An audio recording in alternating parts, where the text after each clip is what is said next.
Michael Higgins is known for his roles in Best in Show and Pitch Perfect, but now he's trying his hand at being a game show host. You can see him every weeknight on the Game Show Network hosting America Says, where contestants face off to guess America's responses to fill-in-the-blank survey questions. Let's take a look. Welcome to America Says! All right. It's all about guessing how America filled in the blanks. Most people are jealous of my big blank. Oh my. People get under pressure on this show and they say the craziest things. I also like peanut butter with blank. Hair, I don't know. On their wedding day, every bride and groom should blank. This could be really dangerous. America Says, weeknights at 5, starting Monday, June 18th on Game Show Network. Everybody put your hands together for Michael Higgins. Hey. Oh, whoa.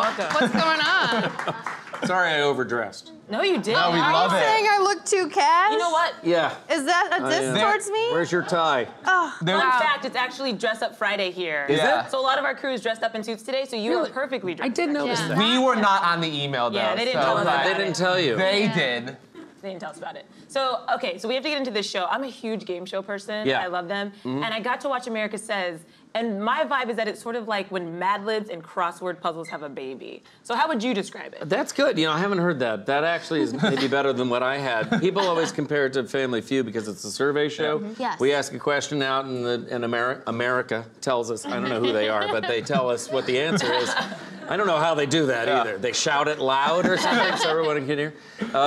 And then, but it's fill in the blank, sort of like Match Game is. So it reminds you of a lot of shows that you know already. Right. And they're all kind of smashed. But crossword puzzles and Mad Libs is pretty good. Mad Libs is actually pretty sharp too. Yeah. It's a very frustrating show. The contestants are under really fun pressure. Yeah. We give them 30 seconds to do something it takes 40 seconds to do. Like when I was watching it, I was screaming at my TV like, it's palm trees, palm trees! That's what I do. I have to stop myself on the set. Right. I'm like, it's pomegranate, you dumb dumb. Yeah, exactly. I'm so happy it's the contestants and not me because Yeah. I don't know the answers and I got nothing on some of those things. Right. And I see them suffer and I'm like, I'm sorry, I can't help you. Has that pressure resulted in like some really crazy moments from the contest? Like, what's a funny, memorable? Well, you know, they're just people. They're not like actors or clever, you know, improviser type people. So, and they're much funnier than professionals are. I mean, what's inside them? You know, we try to pull it out. You know, we take their filters off by putting them in a panic. You know, and then they say the funniest things. We had a, you know, I'm trying to come up with an example, but there was like, well, there's one they show on promos every now and then. It was something you make in a microwave or something. And they were panicked, and one guy had a B, and he said, Brazilian. And then somebody else had a D, and it was like dog food. And so my job is I listen to this, and then I turn to the camera, and I say, nothing like more than a big hot plate of Brazilian dog food. So, you know, but that happens all the time on the show. Absolutely. Do you enjoy meeting people from like all over the country, these contestants that come on, these regular people? I do. You know, I'm in the bubble. I'm in show business, and so it's not very frequently that I interact with real just people? Citizenry who are not in Los Angeles, New York, etc. And I love it. I love these people. They say things I've never heard. I'm not used to hearing. It's totally refreshing, actually. I love it. What made you want to go into hosting a game show? Well, you know, it came up. It had come up several times in my career in the past, and I always hesitated. In the old days, there used to be real lines drawn between the service branches of entertainment. You were not, you know, if you were a stage guy, you couldn't do television and you couldn't do film, and film guys can't do this. And now it's the Wild West. And I think all the agents and everybody were like, it doesn't matter anymore. Right. It's all good all the time. And if you're having a fun time, do it. Yeah. So, and I watched game shows as a kid. I'm like you. I was addicted to them. I actually really liked the guys in the suit. They had a podium and a microphone, which I was hoping they were going to give me. They didn't. I have no podium, no microphone. You got the suit, though. You got the suit. I have a suit, Yeah. but they won't even let me have the Dr. Seuss. Sorry. You can keep that. You can take that home. Yeah, I love this. What were your favorite game shows to watch? I liked, this was before your time, but there was Dating Game with a guy named Ted Lang, and then there was the Newlywed Game with Bob Eubanks, who I learned a lot from. You know, he got to sit in a desk. He had props all over. He had pencils and props and all this stuff. I got nothing. Right. But he sat in a desk. The Newlyweds would say something hilarious or crazy, and he would just turn slowly to the camera and just go like that. You know, he just raised his eyebrow, gets a big laugh. Of course, what the Newlyweds said was the laugh. That was the funny part. So like you just now in your segment, you gave credit to where the laugh came from. Yeah. You just repeated it, and really cocking your eyebrow is just a way of saying, that was a laugh, folks, and then you get the laugh. It's not fair. So is there a certain trait that that game show hosts have to like more so than like, you know, like reality TV show hosts or anything like award show hosts? Like game shows have to have a certain quality.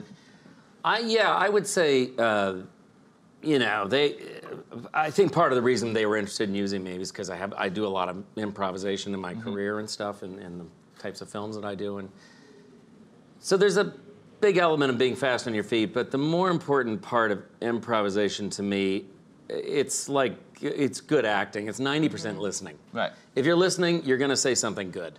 If you're not listening, you're trying to think of a joke, and you'll burn out like a match. Right. Eventually, the audience will tire of you because you're not there.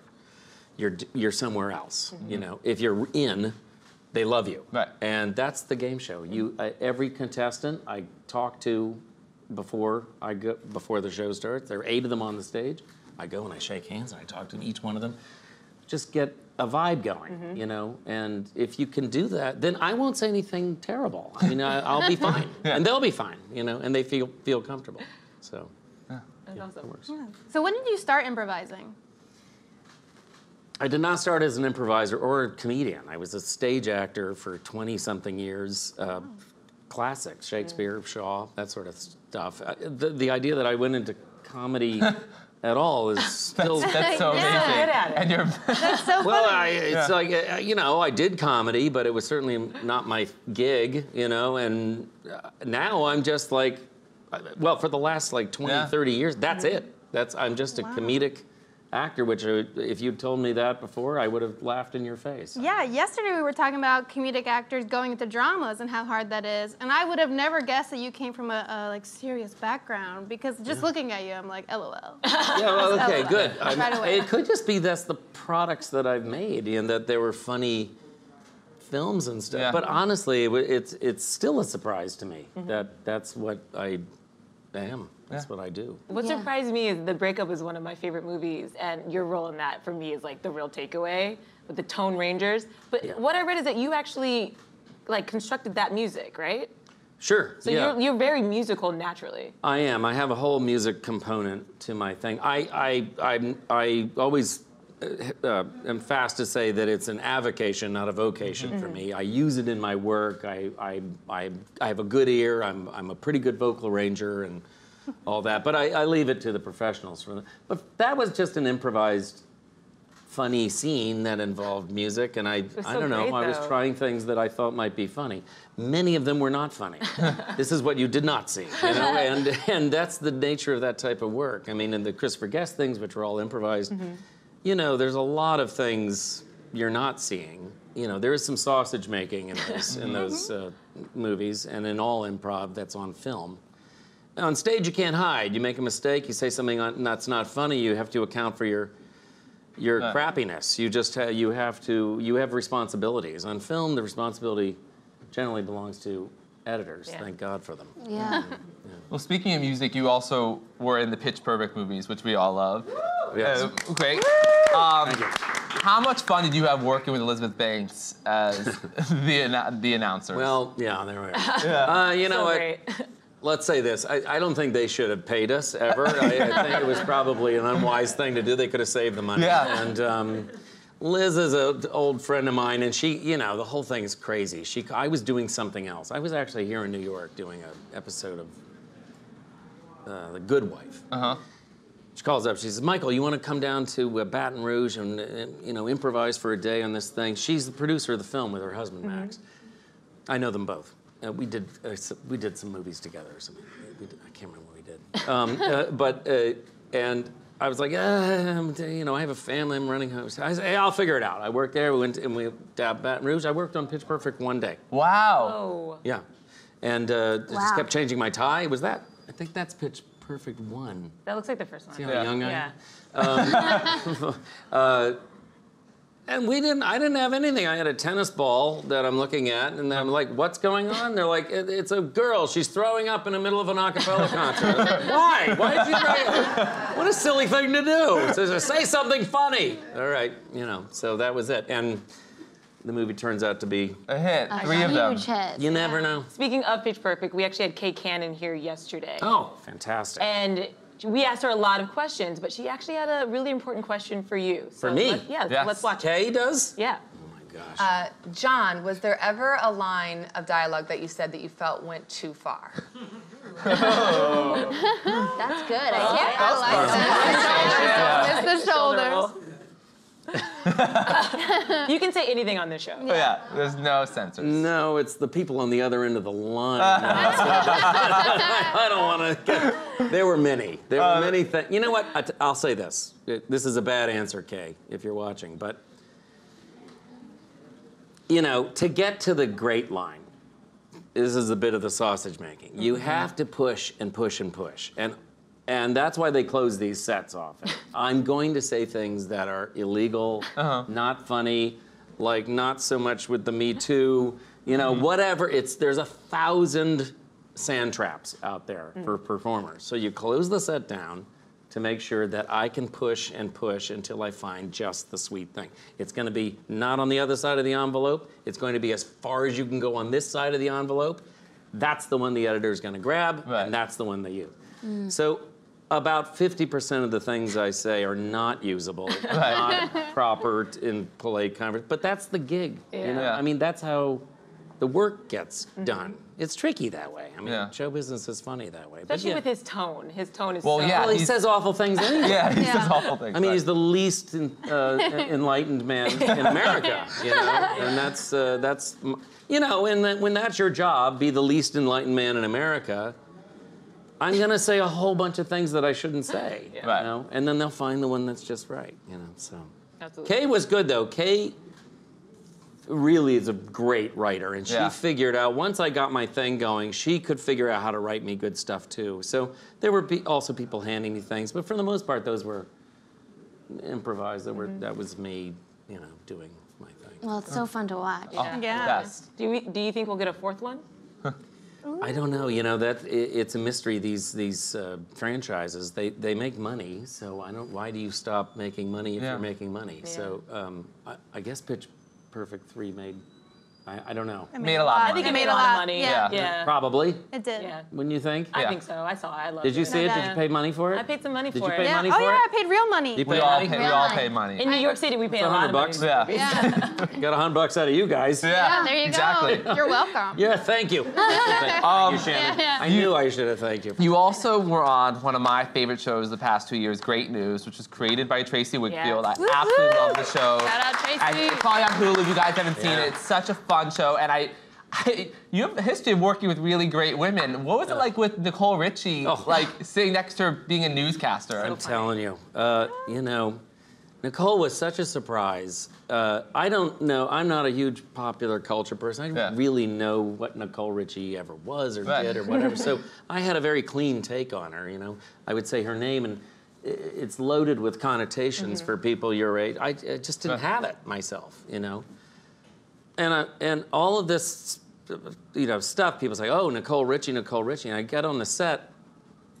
Here's this lovely, perfectly adult mother, businesswoman, so funny, so smart, and she's like, "Hey, this isn't my thing. I'm never quite." She's done a lot of television, but not really scripted television quite that way, and so she was like. Has no bones about asking questions and how do you do this? What is there a better way? And I was so impressed. I was like, what's all the nonsense about? She was delightful and wonderful on the show, and a great friend. Yeah. She's Yeah. and all the women on that show. Angie Martin, all of them. I've been on very like estrogen laden projects, which I love. All the Pitch Perfect stuff is Right. obviously low to. I'm the only guy, you know? and I loved it. I like Great News for that reason. It was a female-centric show. The prow of the ship was a mother-daughter show, and which I loved, and it's too bad. I really hated to see that one go. It's really, really one of my It was good favorite while shows. it lasted, though. Well, you never know. We are in the age of shows coming back. You never know so what it could always happen. I guess so, but don't they come back like 30 years later? I'm not sure. We'll freeze you. You're going to want to look at me in 30 years. It's not good. It's hard to look at me now. But it makes sense for Chuck that he would still, 30 years later, be He'd be fine. He'd have like pitch black hair. Exactly. Put on a little really roller. tan Yeah, skin. really tan. Portia looks the exact same. Yeah. Or he might come back in one of those swimming masks. Right. There you go. Those people all look like Mexican wrestlers. Yeah, they do. Didn't they? Would you wear one? The mask? Yeah. Oh, I thought you were wearing one. I'm wearing one now. There's a zipper. Go ahead. I didn't want to get sunburn up here. That was considered the strangest news story I've ever seen. Right? I wish I hadn't seen it. I'm so I sorry. really wish. I know, I it wish scars that you. hadn't happened this morning. I'm sorry. It scarred us. I'm gonna blame Al. Yeah, blame Al. Blame me. I'll take it. I'll Really? Take it. Just take it. Yeah. Take it. It's my fault. Sally's it. fault. Thank God. I'm sorry we did that to you, but I hope you'll come back and visit us again soon. This has Anytime. been Oh, we so loved it. much You guys are fun. lovely. Thank you so Everybody much. give it up for John Michael Higgins.